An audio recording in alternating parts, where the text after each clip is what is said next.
it was building up, and I just got it done and I got it out of the way. And it was more of like an impulse thing, you know. It was just one day I was like, picked my friend Rachel up and I was like, I'm coming out tonight. She was like, what? You're coming out? What do you mean? And she's like, oh, I'm coming out of this game. And she's like, oh yeah, well I knew you were gay anyway. And, Sporting, motivational, entrepreneurial, travel, music, those who just have an interesting story. Guys, welcome back to the third episode of the Frankly Nuts podcast.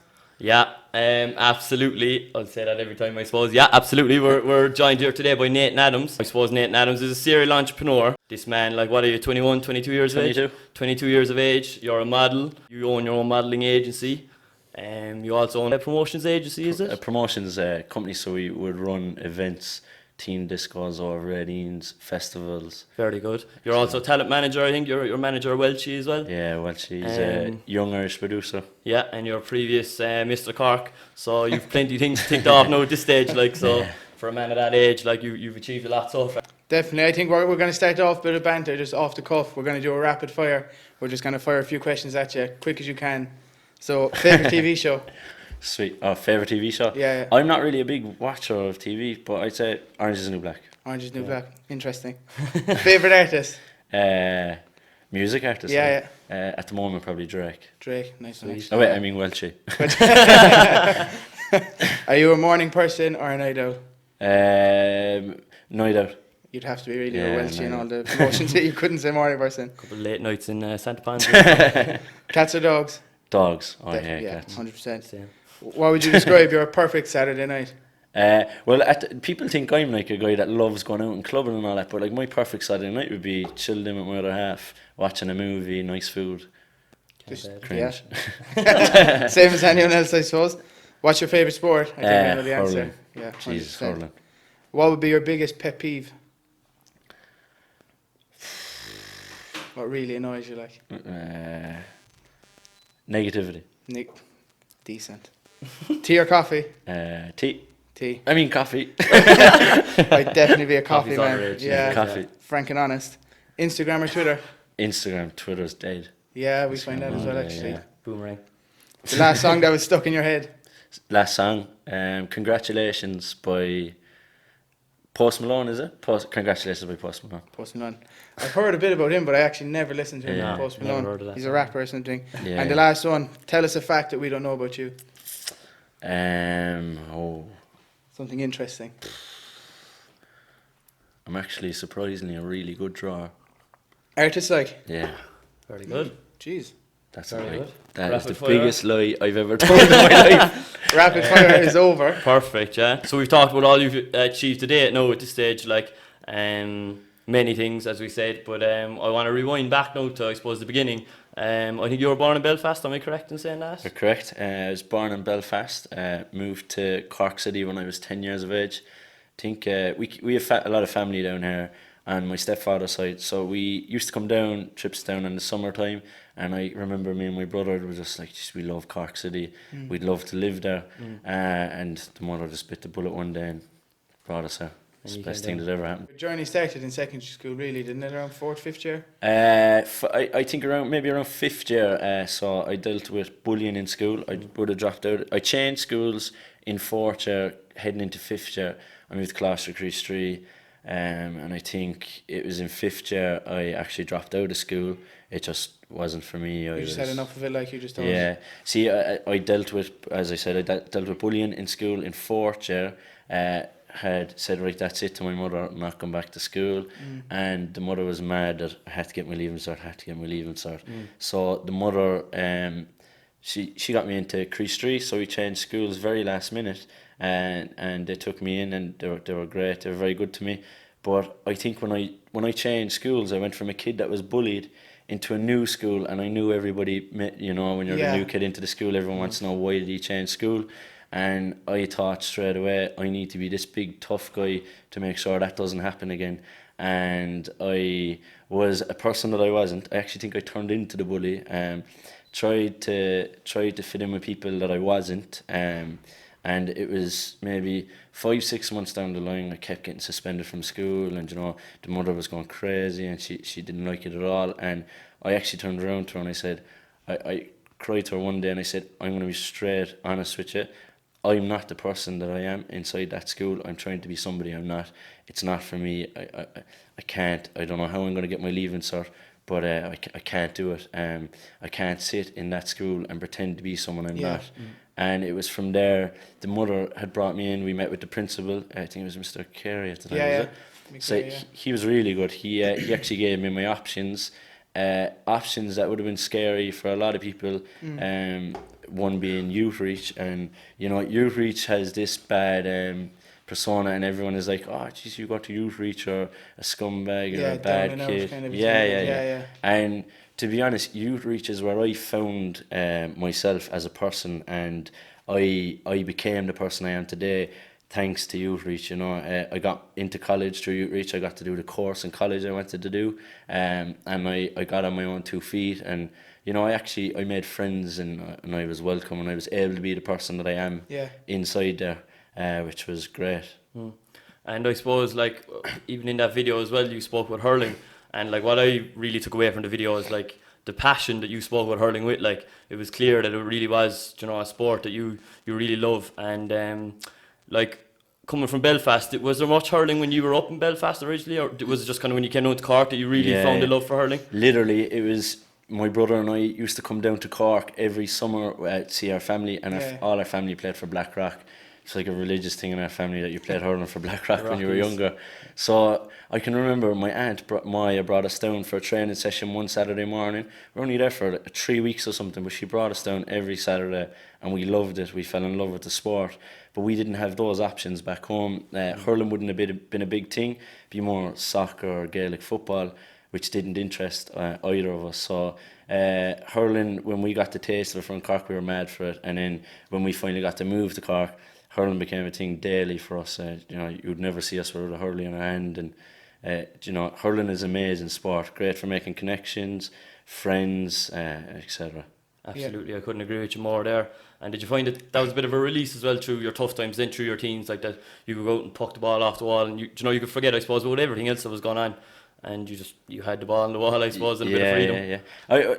I suppose I was blessed with the teammates that I had, because I very supportive and great friends on my hurling team, and you could probably speak to half of them about anything, they wouldn't mind. And it was even when I came out as gay, I thought that was it. I could never play hurling again. I can't stand in a dressing room with all the lads. And I can remember I came down to a game, and the coach had turned around to me, and we were giving the team talk. He pulled me away and he said, I don't know why you're acting strange now since you got down here, but get yourself together now. And he said, get out and play that game. He said, you're going to captain the team for today.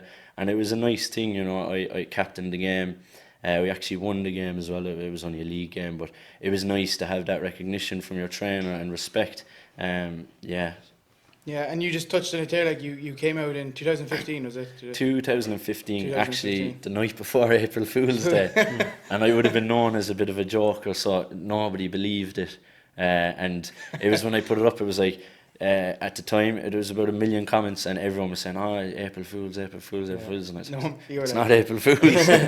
Poor timing.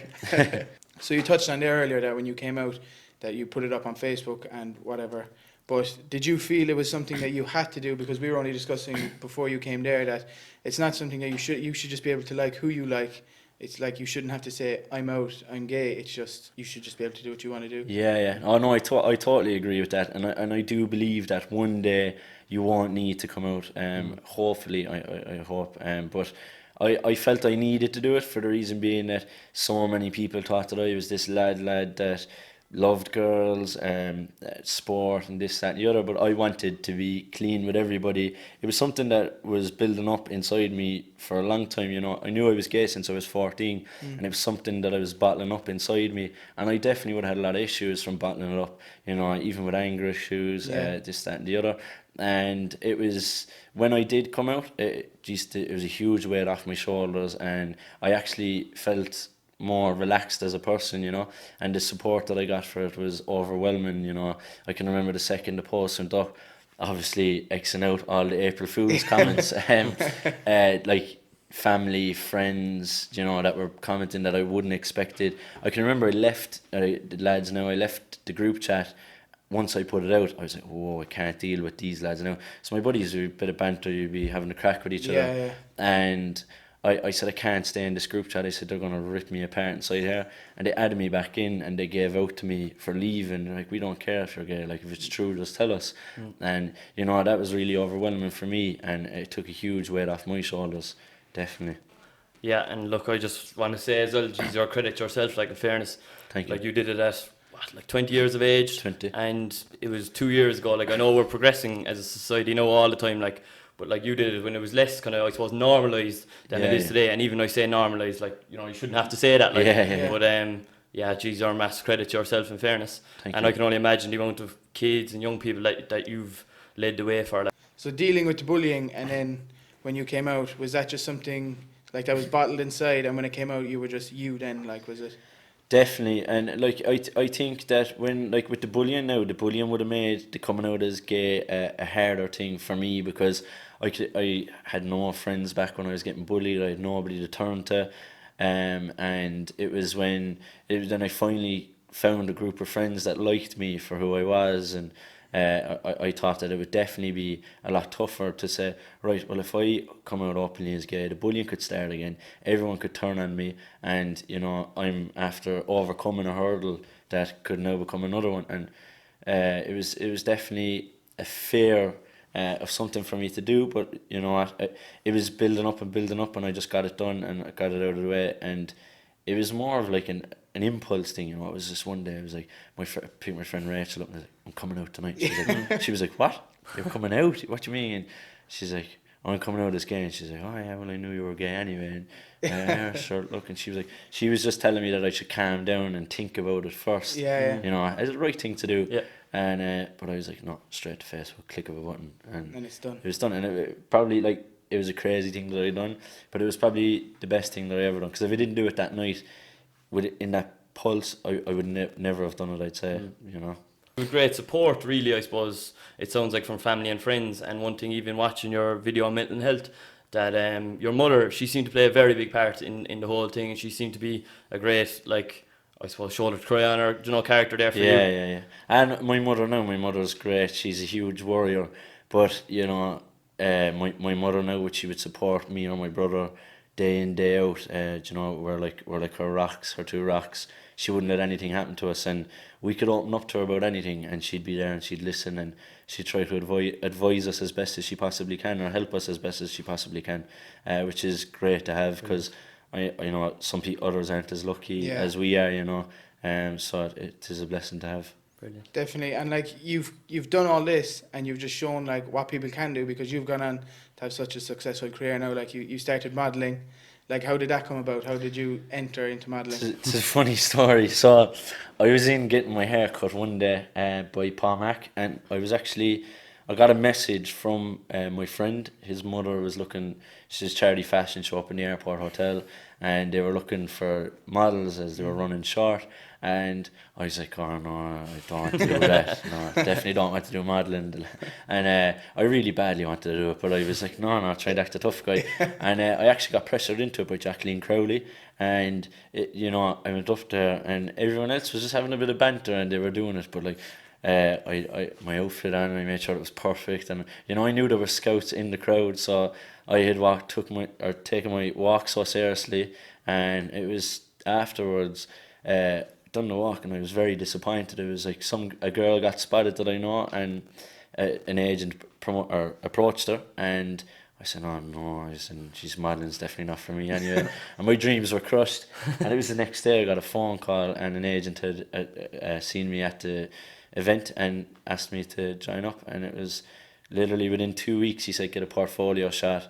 Put it out on social media, the portfolio went viral, and I got picked up by Assets Modelling Agency, who'd be one of the biggest modelling agencies in Ireland. And, you know, it just kept moving from there and progressing, which was great. Very good. And did you put some practice? You said your walk, you took it very seriously. Did you put some practice into it, or did you just kind of try your best, I suppose, on what you'd seen on? I tell you, I didn't practice, but I did. I can remember I knew some of the girls that were there that had modelled a few times at events, and I was asking them discreetly. I was like pulling them away, and I was like, so what do I do now? And making sure I got it right.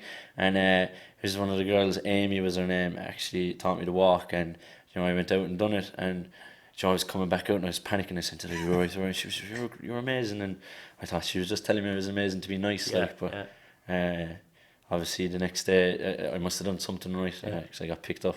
Fair play. And how did it take off from there then? You got signed to Assets and you were just given jobs to do, or was it? I suppose modelling is kind of one of those things, you get what you put in. Yeah. I put a lot of work into it and promoting myself, so I was advised by Derek Daniels, the owner, to keep building your portfolio, keep getting a diverse choice of images, and I done it and I enjoyed it and I kept doing it, kept collaborating, featured in a few magazines that weren't paid, and then it boomed from there. And I can remember just getting phone calls for jobs, and Jesus was jumping for joy and delighted. And I think I put everything into it, at the start. And then when I created a bit of a name within the industry for myself, it all just kind of flowed from there. But at the start, it was definitely hard work. So you went on to become Mr.Cork then, I think, after. Can you tell us a little bit about that? I became Mr.Cork, I think it was in 2015. It was a good experience. I got a lot of publicity for it, and it was from there, it opened up a lot of doors and opportunities, which I'm very grateful for. So it was a great achievement, definitely, within my career. Yeah, but like the Mr.Cork thing, you won that, and then you signed to Assets Models. That's when your career started plummeting up, and you opened up Nathan Adams Promotions then. Was that something you had on your mind for a while you wanted to do? Was it something you saw and thought, geez, there's no discos going on, there's no events being run, I want to start doing that? Yeah. It was actually, I made the move from Assets to Andrea Roche Models, so that's who I'm signed with now. And Andrea would be known as, she'd be one of the biggest, most famous Irish models in the country. Yeah. And she started her own agency after creating a big name for herself. And it was since I got the opportunity to work with Andrea, who was one of my main goals starting out. Lots of different doors were opening, and I was getting advice, and I was being told, like, you're building such a big name for yourself. Your Nathan Adams is now a brand. How can you make money out of that? And we sat down and I thought about it, and I just remember when I was younger, there was teen discos, but there wasn't teen discos like I wanted to do them, and I branched out into that first. I brought a few reality TV stars in, music artists. Put on a good few shows, sold out shows, which was great. And from there then ideas started booming. I branched out into overeating events, and from there everything started kind of combining into one.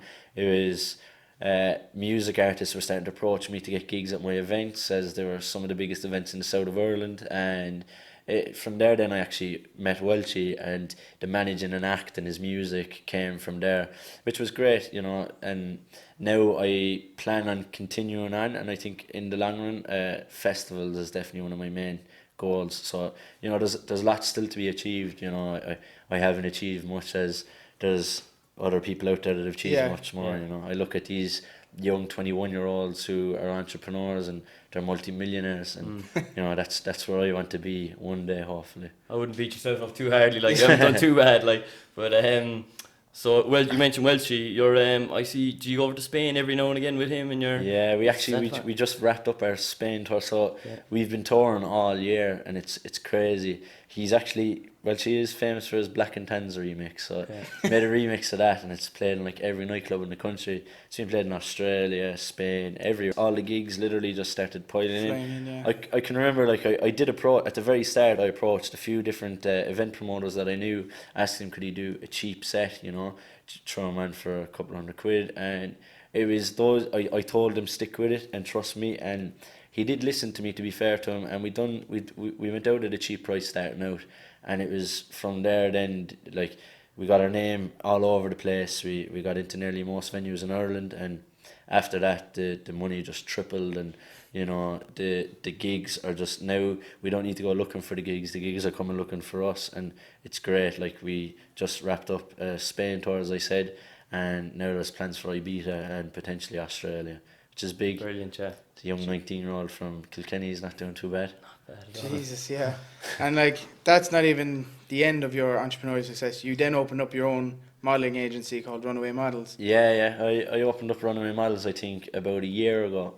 The reason I opened up Runaway Models was because, you know, there is great successful agencies like Lockdown Models and stuff Yeah. in Cork, but I just seen a market for a very different style agency. So like tall, editorial looking girls, guys, you know, and I basically wanted to try and bring London to Cork, you know. Yeah. And at the moment, like we seem to be killing it, you know, bookings are rolling in and our models are all doing so well. Some of our models have been signed in London, Paris, and you know, they've walked the fashion weeks, which is great, you know. I love seeing young people achieve, and being able to help them is massive for me.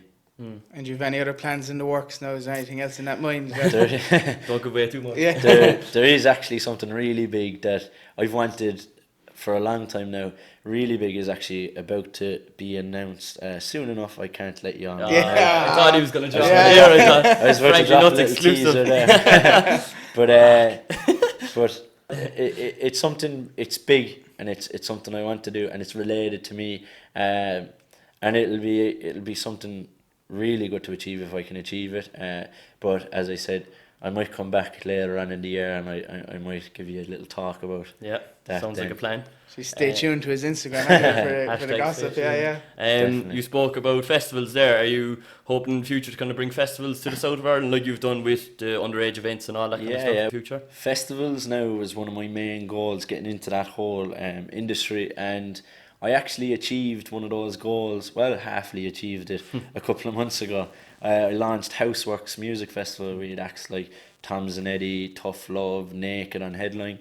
Welshy was there with Robbie G, and it, like, the response for it was crazy. It's kind of like a house music style festival, and we sold out in 10 days. But we had a few problems in the long run, and requirements that we couldn't meet.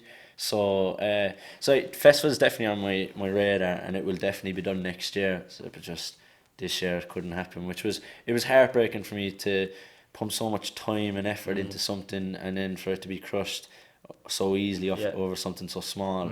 But definitely next year, 100%. I've met with a few big dogs, and there's a few big things coming to Cork next We summer. can't get the exclusive, I but can't you say it just yet. have to stay tuned. Stay tuned 1 year down But the line. definitely, it's something Irish people love, isn't it? A festival. Like, I've Electric actually never been Picnic to now one, is but massive and yeah. like longitude. I love and, Electric Picnic. all of it. Like, And Independence is on this weekend, is it? I'm actually at Independence. I'm Snapchatting for For Heineken. Heineken, you were telling me that, yeah. So How that did should that be cool. happen? Think House, they're a company. I think they're like a marketing company, so they do like Heineken's marketing or something like that. I don't know, am I 100% true? Yeah. Right.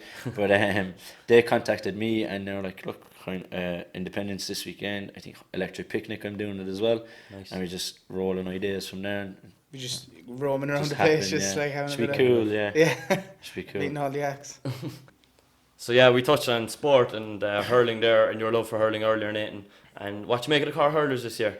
Cork hurlers this year are phenomenal. You know, their style of play, their fitness, their strength, their accuracy, the whole lot. I think they're very strong in many areas, and you know, it's great to see the county doing so well. It's crazy, like the turnaround from last year to this year, like, and like minor, under 21, everything. Like, Yeah, you know, they've it's all really won it, after- like, Crazy, yeah. yeah. It's really Just- after Hopefully they around. can go on now to win the All Ireland. Have you got a chance to see New Park Queeve yet? I was there for the Cork. I was there for the Clare and Tip game. Yeah. So I was there a couple of weeks ago. It's a beautiful stadium. Very good. Beautiful. And how did it feel when you were there to watch, or when you were in to watch the Cork and Clare game? Was it a bit? It's a touchy subject. Yeah. No. Jesus. Obviously, like I said at the dawn day one, that you know, I'm a lover of Cork hurling. I've loved Cork hurling since a young fella. Yeah. So Cork hurling, I was obviously shouting for Cork that day. But with my other half being the Clare coach, I'd obviously support him too. You have to, Yeah. yeah. You kind of have mixed feelings so on the day, I suppose, but I'm a red and white man all the way. there's no hard feelings, I suppose. And you touched on your boxing earlier. I know you did boxing with Team Thomas for a while. Is that Yeah. something you're still doing, or? You know, but like boxing with modelling now just couldn't be done. Well, it could. Yeah, it, it's You want a if big you- ugly nose, it, right? it turning up the castings and your noses that way. But no, boxing is something I love, and boxing actually came in with the bullying. So it was Luke Thomas. I had absolutely no friends at the time. Luke Thomas had seen my status or my article on Facebook, approached me and said, "Geez, why don't you come up to Team Thomas and you know, start training Yeah, do a yourself bit and of you know, boxing, yeah. learn to protect yourself and stuff." And I went up with a positive attitude, and Luke was great to me. He became a great friend. Luke to this day is one of my best friends. Brilliant. And I actually went on and I went 3 years unbeaten or something. I had lots of fights under under Team Thomas, and it was great, you know. You've parted so for the time being with modelling and all that. Like, on the hurling again, are you playing hurling at the moment, or is that another thing? You're a very busy man. Like, I suppose it's tough to fit. Hurling, hurling. I actually live in Middleton now, so I wasn't driving up until about a year ago, or about 5 months ago. I started driving again, so I transferred clubs to my local club. I just playing a bit of hurling with Ballinacurra, but that's just for the year. So now, coming December, I'll be back down in Blackrock training away. So back in the green and yellow. That's where the heart lies. Yeah. Very good. And what is your whole opinion on the Mayweather-McGregor situation? I think it is half stupid, you know. I think Mayweather is the greatest fighter that ever lived. Yeah. They're obviously two different sports, and Conor McGregor, much respect to him for what he's achieved, but you know, boxing is a different sport altogether, and I can't see anybody beating Mayweather. Really? You're coming from the boxing perspective, I suppose? Yeah. My heart is saying McGregor will do I'm it. Like, the same, You think yeah. McGregor? Yeah. Jesus, lads. Yeah. I think he's gonna go in. I think he'll catch him. I think he will catch him at one. Like, and that's good night then. Like, I actually watched Paulie how do you pronounce Paulie his? Malignaggi. Yeah, he's actually went sparring with him 12 rounds last night, and he said McGregor is. The tough video as went nails, viral like, there last night, didn't it? They're saying like you could have charged to go in and watch the sparring, like it was that competitive. I think like. the fight will go the distance, but I think Mayweather will come out on top by a mile. You know, He'll struggle to knock him out. Like, he's not the biggest knockout artist. I can't see Mayweather knocking him out. If there's a knockout, I can see it being McGregor. Yeah, catching him once. Won't catch that. But I'm a huge Mayweather fan, so can't see that happening. Fair enough. We'll have to agree to disagree, I suppose. Obviously, as well, it's a big promotional gig. Like, is that something Nathan Adams would like to get involved in the future? Something as big as that? In the long run, I wouldn't say no to it. Yeah, Definitely, yeah. I think the pay-per-view is nearly 100 quid or something like that. That's mad. The pay-per-view, Yeah. Sky Sports related, €20. 20 Oh, euro. sorry. Yeah. Yeah. I'd But say for America, I think They were it's speaking of 100. bigger. America. Is $90, $100, and Mayweather wanted to charge there's that huge here. money in it. Down the line. Yeah. Down the line. Down the We'll line. stick with the festival. Looking forward to it. Conquer that one first. You can pull us with you as co-host. So, just to finish up, Nathan, I suppose we want to just ask you a question that we're kind of asking every guest, starting with the last episode. We're asking people what's Frankly Nuts about them, right? So, when I mean Frankly Nuts, I mean our brand. We want to keep things kind of open and honest, while also fun and banterful and light-hearted. So, what's Frankly Nuts about Nathan Adams? Yeah. I suppose I'm an impulse buyer, and I'm really impatient. Very good. I don't know if that's nuts. That's as good as I got. Very good. No hassle. And what we will give you is what we give every guest is the bit of Franklin Nuts glass that you can hang up with your Thank you. Mr.Cork awards, with your Sounds- future modelling awards, or Thanks, whatever lads. you get. Not a bother. No hassle. Supplied by Gary McCarthy Trophies, I think. Get that in there. Guys, like, share and Subscribe to the channel. We really want that to happen. So any shares or anything would be much appreciated. Thanks a million to Nathan for coming on. Thank you. Thank you for having me. Thanks a million. And I suppose we'll see you we next expect time. big things from Nathan in the future, and we look forward to seeing what it brings. Yeah. So Nathan, thanks Cheers, for lads. Thanks Perfect. a million.